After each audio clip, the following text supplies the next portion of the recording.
134वीं जयंती की हार्दिक हार्दिक मंगल कामनाएं देता हूं। मेरे लिए 14 अप्रैल का दिन बहुत कठिन समय होता है। बाबा साहब के बताए गए मार्ग पर चलकर इस आंदोलन ने हमको इस स्थिति तक पहुंचा दिया है कि 14 अप्रैल का दिन बहुत कठिन होता है हम लोगों के लिए कि हम इतनी दूर तक यात्रा करते हैं। सुबह हमारा कार्यक्रम 9 बजे से 12 बजे तक गेल इंडिया में था और वो प्रशासनिक कार्यक्रम होता है। उस कार्यक्रम में मुख्य वक्ता के रूप में वहां बुलाया था, तो मैं उस कार्यक्रम में था और वहां से यहां तक आना 450 किलोमीटर है और 450 किलोमीटर मैडम और हम दोनों गाड़ी चलाकर लाए हैं। आप लोगों के बीच में आए कि हमको अपनी बात कहनी है आपसे, क्योंकि हमारे भाई जितेंद्र जी और आदरणीय हमारे बहुत घनिष्ठ और वरिष्ठ अरविंद मंडेलिया सर, ये दो लोग मेरे बहुत नजदीक हैं। इन्होंने कहा कि 14 अप्रैल का कार्यक्रम है, पिछली बार बुलाना चाहते थे, लेकिन पिछली बार शिवपुरी के साथियों ने पहले ही टाइम ले लिया था कि आपको शिवपुरी में रहना है और बड़ा कार्यक्रम होता है शिवपुरी में, लगभग 10,000 लोग थे वहां। तो मैं आप लोगों से इतना कहना चाहता हूं, जब भी कोई कार्यक्रम होता है और कार्यक्रम में जो वक्ता आते हैं, उन वक्ताओं की बात को बड़ा गंभीरता से सुने। मैं आपको वो बात नहीं बताऊंगा ना बोलूंगा जो आपको अच्छी लगे, क्योंकि मैं पेशे से एक डॉक्टर हूं और डॉक्टर कभी वो नहीं दवाई देता जो मरीज को अच्छी लगे, वो हमेशा वही दवाई देता है जो मरीज को फायदा देती है। हम आपको वही बात बताएंगे जो आपके लिए फायदेमंद होगी। अतिथि चले गए हैं, अगर वो होते तो मेरी बात अगर सुनते तो उनको भी समझ में आता। भाई हम संघर्ष करेंगे किससे, ये तो पता होना चाहिए हमको। हमारे हक अधिकार छीने किसने हैं? बाबा साहब के संविधान को खत्म कौन करना चाहता है? हिंदू राष्ट्र बनाना कौन चाहता है? जो हक अधिकार छीन रहे हैं, जो इस देश को हिंदू राष्ट्र बनाना चाहते हैं, एक धार्मिक किताब से चलाना चाहते हैं, ये संविधान लागू होने से पहले ये देश हिंदू राष्ट्र ही तो था, ये धर्म ग्रंथों के अनुसार ही तो चलता था। उसको खत्म करके इस देश में संविधान लाया गया। तो मुख्य बात जो मुझे आप लोगों से करनी है, वो बाबा साहब भीमराव अंबेडकर जी की जयंती मनाना बहुत अच्छी बात है, लेकिन उनके काम को भी आगे बढ़ाना है। अगर उनका काम आगे नहीं बढ़ा तो जयंती मनाने से कोई परिवर्तन आने वाला नहीं है। जयंतियां इस देश में कई लोगों की बनती हैं, लेकिन उनके विचार लुप्त होते जा रहे हैं। मैं आज देखता हूं कि राष्ट्रपिता ज्योतिबा फुले का जिन लोगों ने अपमान किया, उन लोगों को राष्ट्रपिता ज्योतिबा फुले की जयंती पर मुख्य अतिथि बना दिया जाता है। अब बताइए क्या बात करेंगे समाज से हम? जिन लोगों ने बाबा साहब का अपमान किया, स्कूल में पानी नहीं पीने दिया, मंदिर में नहीं घुसने दिया और कमरा नहीं दिया रहने के लिए, उन लोगों को अगर हम मुख्य अतिथि बना लेंगे तो कार्यक्रम का दिशा और दशा क्या होगी? हमको समझना पड़ेगा। क्योंकि मैं मेडिकल फील्ड से हूं तो मैं आपको 5 बातें बताऊंगा। सबसे पहले हमको हमारी बीमारी जाननी होगी, हमारी बीमारी क्या है। फिर हमको बीमारी का कारण जानना होगा कि उस बीमारी का कारण क्या है। फिर हमको उस बीमारी का इलाज जानना होगा कि उस बीमारी का इलाज क्या है। फिर हमको उस बीमारी का इलाज लेने का तरीका जानना होगा और फिर हमको परहेज जानना होगा। अगर हम ये 5 बातें जान लें तो हमारी बीमारी हमेशा के लिए खत्म हो सकती है। तो हमारी बीमारी जो है वो जाति है और इस जाति के कारण ही हमारा अपमान होता है। इस जाति के कारण हमको अधिकार नहीं मिलते, इस जाति के कारण हमारे पुरखों का तिरस्कार हुआ। और इसीलिए बाबा साहब भीमराव अंबेडकर ने कहा कि जाति एक ऐसा दैत्य है जो आपके मार्ग में मुंह बाए खड़ा है। जब तक आप इस दैत्य को नहीं मारेंगे आप कोई सुधार नहीं कर सकते। और ये जाति कहां से मिली है? ये जाति मिली है धर्म से, धर्म की उस व्यवस्था से जिसको वर्ण की व्यवस्था कहते हैं। अब बात आदरणीय मंच पर आसीन पांडे जी कह रहे थे कि बाबा साहब संविधान सभा के अध्यक्ष थे। बाबा साहब संविधान सभा के अध्यक्ष नहीं थे। मैं ज्ञान को करेक्ट करना चाहता हूं, क्योंकि हम ज्ञानी लोगों की औलाद हैं, हम बाबा साहब की औलाद हैं। संविधान सभा के अध्यक्ष तो राजेंद्र प्रसाद जी थे। बाबा साहब तो संविधान प्रारूप निर्माण समिति के अध्यक्ष थे, जिनको संविधान बनाने की जिम्मेदारी दी गई थी। तो वो कह रहे थे, एक और बात उन्होंने बहुत इंपॉर्टेंट कही थी, लेकिन बात को अगर जैसी है वैसी कही जाए तो ज्यादा बेहतर है। बाबा साहब भीमराव अम्बेडकर धर्म क्यों छोड़े, उसका कारण है। क्या आज हमारे लोगों को मटका छूने पर मारा जाता है, मूंछ रखने पर मारा जाता है, घोड़ा चढ़ने पर मारा जाता है, तो क्या जातिवाद खत्म हो गया? इस देश में जो कुछ भी हमको मिला वो संविधान और आरक्षण से मिला था, और वो संविधान और भी आरक्षण धीरे धीरे खत्म किया जा रहा है। लगभग 109 के समथिंग संशोधन, 108 संशोधन इस संविधान में हो चुके हैं। तो हमारी जो मुख्य लड़ाई है वो लड़ाई है कि संविधान हमारे हाथों में होना चाहिए, और इसके लिए ही हमको बाबा साहब का बताया गया मार्ग वो संविधान हमारे हाथों में दिला सकता है। और उसका दुश्मन है जाति, और जाति का जो निर्माण है वो हुआ है धार्मिक व्यवस्था से। धर्म से उस जाति का निर्माण किया गया, वर्ण बनाए गए। वो एक और महत्वपूर्ण बात कह रहे थे कि बाबा साहब संविधान बना रहे थे उस समय पर, और देश में आजादी का आंदोलन चल रहा था। आजादी का आंदोलन चल रहा था, लेकिन इस देश में कुछ लोग ऐसे थे जो आजादी तो चाहते थे, लेकिन केवल ऊपर के लोगों की आजादी चाहते थे, नीचे के लोगों की आजादी नहीं चाहते थे। जैसे मैं आपसे एक बात करता हूं, हमारा शरीर है, ये स्वस्थ शरीर कब कहलाएगा? जब इसमें हाथ भी स्वस्थ हो, पांव भी स्वस्थ हो, और आपके शरीर के अंदर के ऑर्गन वो भी स्वस्थ हो। आपका डाइजेस्टिव सिस्टम अच्छा हो, जिसको पाचन तंत्र कहते हैं। आपके शरीर में जो कार्डियोवैस्कुलर सिस्टम के माध्यम से रक्त बहता है वो सिस्टम सही हो, यानी कि पूरा बॉडी का सिस्टम सही होगा, तब आपका हेल्थ सिस्टम अच्छा होगा। बाबा साहब को लोग जाति का नेता बता देते हैं, SC ST का बता देते हैं। मैं ये जानना चाहता हूं कि अगर देश को प्रबुद्ध बनाना है तो देश के प्रत्येक नागरिक का प्रबुद्ध होना जरूरी है या नहीं है? जब देश के प्रत्येक नागरिक का प्रबुद्ध होना जरूरी है तो देश की आजादी से ज्यादा जरूरी था कि देश के प्रत्येक व्यक्ति को आजादी मिले। नहीं तो ये आजादी झूठी थी, और आज भी हमको वो आजादी नहीं मिली है जो आजादी मिलनी चाहिए थी। तो आज हम लोगों को बाबा साहब के सपने को अगर साकार करना है तो हमको बाबा साहब के बताए गए उस मार्ग को कि हमको सबसे पहले ज्ञानवान बनना पड़ेगा।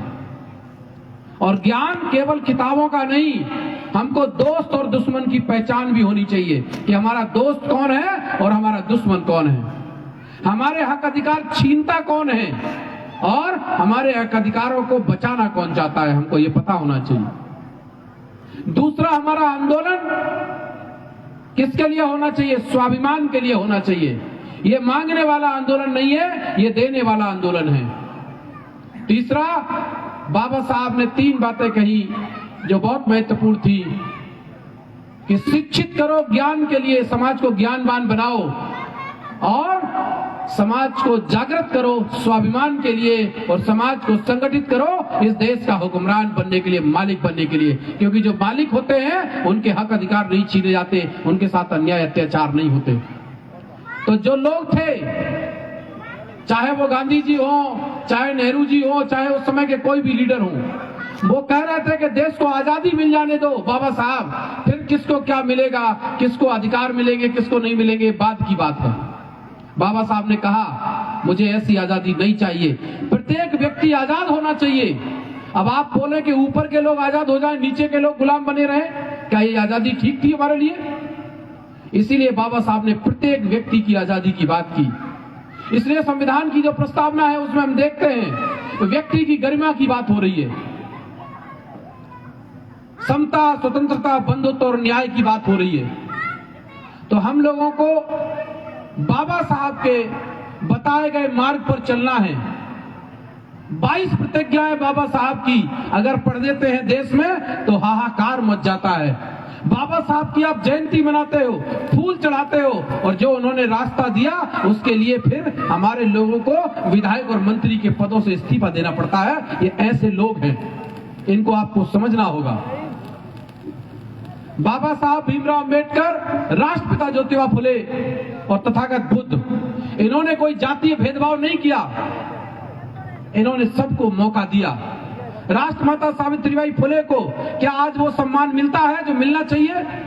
भारत में अगर कोई भी महिला पढ़ी लिखी है तो राष्ट्रमाता सावित्रीबाई फुले के कारण पढ़ी लिखी है। और जो खुद जातिवादी लोग हैं वो हमको जातिवादी बताते हैं कि आप जात की बातें मत किया करो, अब कुछ नहीं रहा जातिवाद। अगर जातिवाद नहीं रहा तो बताइए क्या उन लोगों के घरों में राष्ट्रमाता सावित्रीबाई फुले की फोटो है? क्या वो राष्ट्रमाता सावित्रीबाई फुले की जयंती मनाते हैं? प्रत्येक महिला को पढ़ने का अधिकार दिया उन्होंने, केवल SC ST OBC की महिलाओं को पढ़ने का अधिकार नहीं दिया। बाबा साहब ने हिंदू कोड बिल बनाया और महिलाओं को अधिकार दिया या वोटिंग अधिकार दिया, तो केवल SC ST OBC की महिलाओं को दिया क्या कि सभी को दिया? तो आज ऐसा पंडाल वो लोग क्यों नहीं लगाते हैं जो ये कहते हैं कि हम भी बाबा साहब को मानते हैं? अब तो जातिवाद खत्म हो गया है। जातिवाद उस दिन खत्म हो जाएगा जिस दिन तिवारी जी के गांव में, जिस दिन ठाकुर साहब के गांव में, जिस दिन सेठ जी के गांव में बाबा साहब की जयंती पर कार्यक्रम आयोजित होने लगेंगे, उस दिन जातिवाद खत्म होगा। अभी तो हमारे लोग मेहनत करते हैं, ये चंदा इकट्ठा करते हैं और ये कार्यक्रम आयोजित करते हैं। क्यों? क्योंकि ये बाबा साहब को अपना आदर्श मानते हैं। तो मेरा आप लोगों से कहना है कि 3 चीजें आपके जीवन में बहुत जरूरी हैं जो आपको बदलनी होगी। बातें तो बहुत सारी करनी थी लेकिन समय बहुत हो गया, आप लोगों को घर भी जाना होगा, 10 बज गए हैं। 3 चीजें बहुत इंपॉर्टेंट है। तो बीमारी है हमारी जाति, इसका कारण है धर्म। इसीलिए बाबा साहब भीमराव अम्बेडकर ने हिंदू धर्म को छोड़कर बौद्ध धर्म अपनाया था, एक अपनी नई व्यवस्था कायम की थी। इसका इलाज क्या है? इसका इलाज है आज अगर हमारे SC ST OBC के लोग एक साथ बैठना शुरू कर दें, एक साथ खाना शुरू कर दें और एक दूसरे के यहाँ समारोह में जाना शुरू कर दें, ये 3 काम करना शुरू कर दें और चुनाव आ जाए तो एक साथ एक जगह पर वोट कर दें, तो बताओ बदलाव आएगा कि नहीं आएगा? तो ये तरीका है। और परहेज क्या है? परहेज है 3 बातें: दान, मान और मतदान। ये जो संविधान विरोधी लोग हैं, जो आरक्षण विरोधी लोग हैं, ये इन लोगों को आप दान, मान और मतदान देना बंद कर दो। ना गोली चलाने की जरूरत है, ना हथियार उठाने की जरूरत है, ना लाठी चलाने की जरूरत है, क्योंकि ना तो ये आपको दान देते हैं, ना आपके पुरखों का मान सम्मान करते हैं और ना आपको मतदान करते हैं। आप अनरिजर्व सीट पर चुनाव लड़कर देख लेना, अगर आपको 500 भी वोट दे जाए ये लोग, तो जब ये लोग हमारे लोगों को वोट नहीं करते तो हम लोगों को भी अपने समाज को ये समझाना है कि दान, मान और मतदान केवल बहुजन समाज के उन लोगों को देंगे जो सीलवान होंगे, जो मिशन को आगे बढ़ाने के लिए काम करेंगे, तो आपकी समस्याओं का समाधान हो सकता है। नहीं तो आप बाबा साहब की जयंतियां मनाते रहिए और वो सत्ता में बैठते रहेंगे, मालिक बनते रहेंगे। आरक्षण और संविधान और आपके हक अधिकारों को इसी तरीके से खत्म किया जाता रहेगा। बाकी चर्चाएं मुझे आप लोगों से करनी है, तो जो भी साथी, चूंकि अभी मैं मध्य प्रदेश में, पूरे प्रदेश में घूम रहा हूं, लगभग मैं 40 के समथिंग जिले कनेक्ट कर चुका हूं। पिछले 3 सालों से हम लोगों ने अपना घर परिवार इस मूवमेंट के लिए सब कुछ छोड़कर निकले हुए हैं। कांसीराम साहब के मूवमेंट को दोबारा इस मध्य प्रदेश में हम लोग जिंदा करना चाहते हैं कि दोबारा कांसीराम साहब का मूवमेंट खड़ा हो, बहुजन समाज बने और बहुजन समाज अपने पैरों पर खड़ा होकर इस मध्य प्रदेश का मालिक बने। हम किसी के रहमो करम पर नहीं पलना चाहते। हम अगर हम मालिक नहीं बनेंगे तो हम मांगने वाले बने रहेंगे और मांगने वालों को उतना मिलता है जितना देने वालों के हिस्से से बच जाता है। वो कहते चलो ये तो ये बच गया, इसको दे दो। तो हमको मांगने वाला नहीं, देने वाला बनना है। उसके लिए वैसे मैं कैडर कैंप लगाता हूं, ओपन कार्यक्रम कभी होता है, कोई भाई प्रेम से बुलाता है तो वहां जाता हूं, लेकिन मैं कोशिश करता हूं कि अपने समाज को वो रास्ता दिखाऊं जिस रास्ते पर चलकर कांसीराम साहब ने इतना बड़ा बहुजन आंदोलन तैयार किया। और वो तैयार किया था कैडर के दम पर। तो हम लोग 1 दिन का, 3 दिन का, 5 दिन का आवासीय कैडर कैंप लगाकर समाज को तैयार करके बहुजन समाज बनाकर फिर से अपनी उस विरासत को जो बुद्ध फुले साहू अम्बेडकर पेरियार की है उसको कायम करना चाहते हैं। इसी के लिए जीवन लगाकर निकले हैं। तो हमारे महापुरुषों ने कभी जातीय भेदभाव नहीं किया, लेकिन ये बात सच है कि आज भी हमारे साथ तो होता ही होता है, लेकिन हमारे महापुरुषों के साथ भी आज भी जातीय भेदभाव हो रहा है, आप माने या ना माने। तो हमको इस भेदभाव को बचाना है। तो जो लायक संतानें होती हैं वो अपने पुरखों का सम्मान बचा लेती हैं, और जो नालायक संतानें होती हैं वो अपने पुरखों का सम्मान गवा देती हैं। इसलिए हमको लायक संतान बनना है, और बाबा साहब भीमराव अम्बेडकर का और साहब कांसीराम साहब का इस देश का मालिक बनने का सपना, सम्राट अशोक के सपनों का भारत बनाने का जो सपना था उसको पूरा करना है। और वो पूरा जब होगा जब हमारे समाज में प्रशिक्षित नौजवान तैयार होंगे। ये नौजवानों की और पढ़े लिखे लोगों की लड़ाई है। कांसीराम साहब एक महत्वपूर्ण बात कहते थे। वो कहते थे जब राजनीति में नाकाबिल और बेरोजगार लोग आने लगे तो वो क्या करेंगे, वो राजनीति को क्या करेंगे, रोजगार बना डालेंगे। हमने देखा है जो हमारे साथी बहुत कोशिश करते हैं कि कैसे भी करके चपरासी की नौकरी मिल जाए, बाबू की नौकरी मिल जाए, मास्टर की नौकरी मिल जाए, और नहीं मिल पाती है, पूरी ताकत लगाते हैं, और जब नहीं मिल पाती है तो कहते हैं अब हम मिशन चलाएंगे। अरे जब आप में नौकर बनने की योग्यता नहीं थी तो आप मिशन कैसे चलाएंगे? और जिनमें योग्यता है देश चलाने की, इस बहुजनों का नेतृत्व करने की, वो सारे मेरे भाई क्या करते हैं, वो नौकर हो जाते हैं। कोई डॉक्टर बन जाता है, कोई इंजीनियर बन जाता है, कोई कलेक्टर बन जाता है, कोई मास्टर बन जाता है। भाई जिनमें काबिलियत है मिशन चलाने की वो नौकर हो गए, और जिनमें नौकर भी बनने की काबिलियत नहीं है वो कह रहे हैं कि हम मिशन चलाएंगे। ये काबिल लोगों का आंदोलन है। ये बुद्ध ने चलाया, फुले ने चलाया, पेरियार ने चलाया, बाबा साहब ने चलाया। ये बुद्धिमान लोगों का आंदोलन है। जब तक बुद्धिमान लोग इसको नहीं चलाएंगे, सीलवान लोग इसको नहीं चलाएंगे, ये आंदोलन लक्ष्य तक नहीं पहुंच सकता। गली गली में संगठन समितियां बनते रहेंगे और हम इसी तरीके से गुमराह होते रहेंगे। इसीलिए हमको कांसीराम साहब के आंदोलन को, बाबा साहब के आंदोलन को समझने के लिए 4 चीजों को समझना है। वो 4 चीजें बताकर मैं अपनी बात खत्म कर रहा हूं। समाज का नेतृत्व करने के लिए व्यक्ति में त्याग होना चाहिए।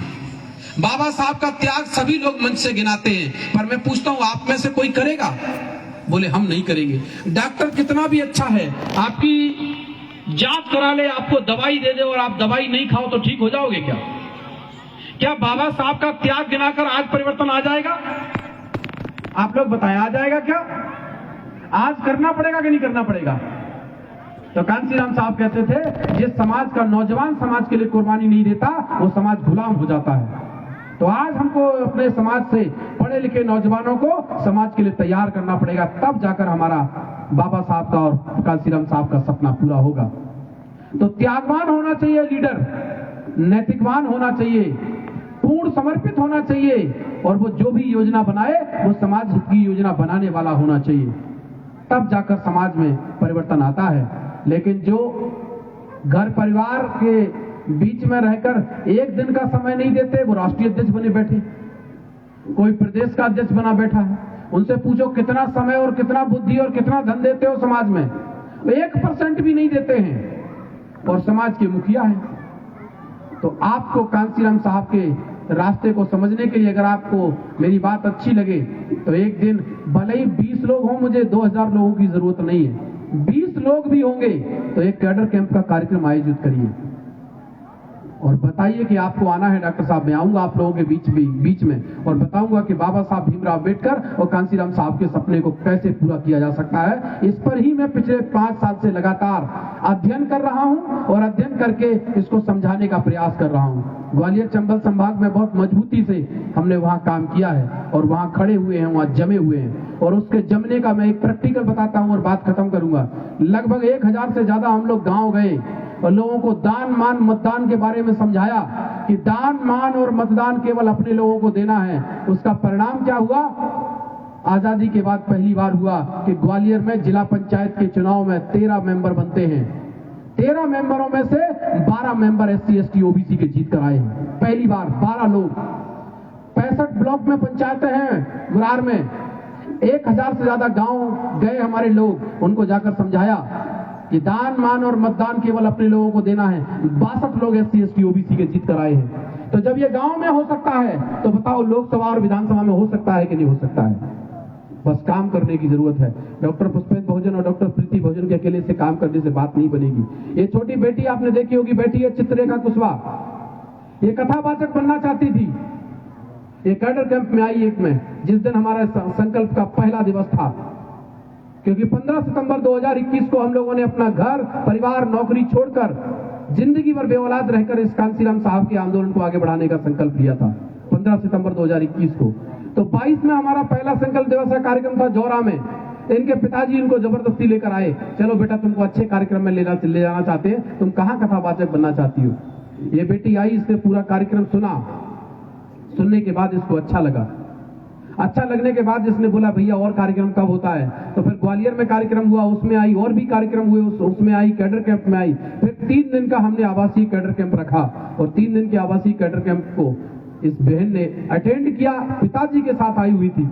अटेंड करने के बाद कहती है भैया अब तो मैं जिंदगी समाज के लिए लगाना चाहती हूँ। और सबसे बड़ी बात कि ये बेटी कहती है कि मैं जिंदगी समाज के लिए लगाना चाहती हूँ। और इनके पिताजी जो एक टीचर हैं आदरणीय हरि सिंह कुशवाहा जी, और वो कहते हैं कि अगर बेटी समाज के लिए जीना चाहती है तो मेरी अनुमति है कि बेटी समाज के लिए जिए।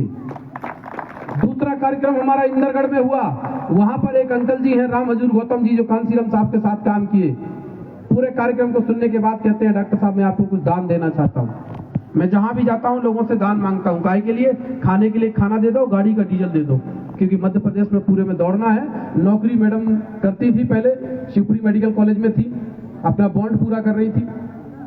वहां से उन्होंने एक तारीख को फरवरी में अपनी नौकरी से त्याग पत्र दे दिया।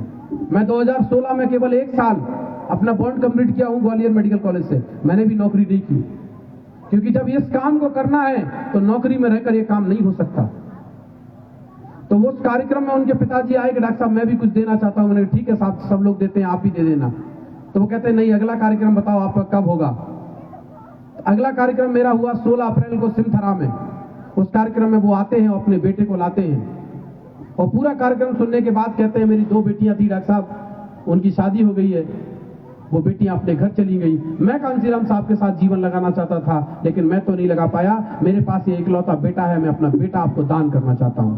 और 2 साल हो गए, नवोदय से पढ़ा हुआ बच्चा वो दान करके गए। 2 साल से बेटा हमारे साथ रहता है। हमने उसको ग्रेजुएशन करवाने का फैसला किया कि हम पहले ग्रेजुएट कराएंगे उसको। तो BSc उसका BA फर्स्ट ईयर हो गया, सेकंड ईयर के अभी पेपर चल रहे हैं, इसलिए वो आज नहीं आ पाया। तीसरा संकल्प दिवस का कार्यक्रम हुआ शिवपुरी में। तो वहां एक ब्लॉक एजुकेशन ऑफिसर है, उन्होंने कहा कि हम बहुत दिनों से काम कर रहे थे पर हमें कोई प्लेटफॉर्म नहीं मिला। डॉक्टर साहब आपने प्लेटफॉर्म बनाकर तैयार कर दिया है, अब पूरी जिंदगी मैं भी इस मूवमेंट में लगाऊंगा। और वो अनमैरिड है, अविवाहित है। तो आप अगर सच्ची तमन्ना से निकलेंगे, शीलवान जीवन जीते हुए निकलेंगे, तो मुझे पूरा भरोसा है समाज में कुर्बानी देने वाले बेटे भी निकलेंगे, बेटियां भी निकलेंगी। क्योंकि सम्राट अशोक जब चक्रवर्ती सम्राट होने के बाद बेटा और बेटी दान कर सकते हैं, तो मुझे पूरा भरोसा है कि मेरा ये समाज समय, बुद्धि और धन तीनों का दान देकर इस मिशन को जरूर आगे बढ़ाएगा। मैं इन्हीं शब्दों के साथ अपनी वाणी को विराम दूंगा और एक शायरी सुनाते हुए कि कुछ लोग थे जो वक्त के सांचे में ढल गए, कुछ लोग थे जो वक्त के सांचे में ढल गए, कुछ लोग थे जो वक्त के सांचे में ढल गए। वो बाबा भीम थे और साहब कांसीराम जी थे जो वक्त का सांचा ही बदल गए, वक्त का सांचा ही बदल गए। मैं इन्हीं शब्दों के साथ अपनी वाणी को विराम देता हूं। जय भीम, जय भारत। जो भी साथी अपने कॉन्टैक्ट नंबर हम लोगों को देना चाहते हो, संपर्क करना चाहते हो, वो हमारा भी नंबर ले लें और हम उनके नंबर ले लेंगे। जब भी पन्ना में कार्यक्रम रखेंगे उनको इन्वाइट करेंगे। 1 दिन का कैडर कैंप का कार्यक्रम आप रखिए, तो उसमें हम आप लोग विस्तार से चर्चा करेंगे। जय भीम, जय भारत, जय संविधान।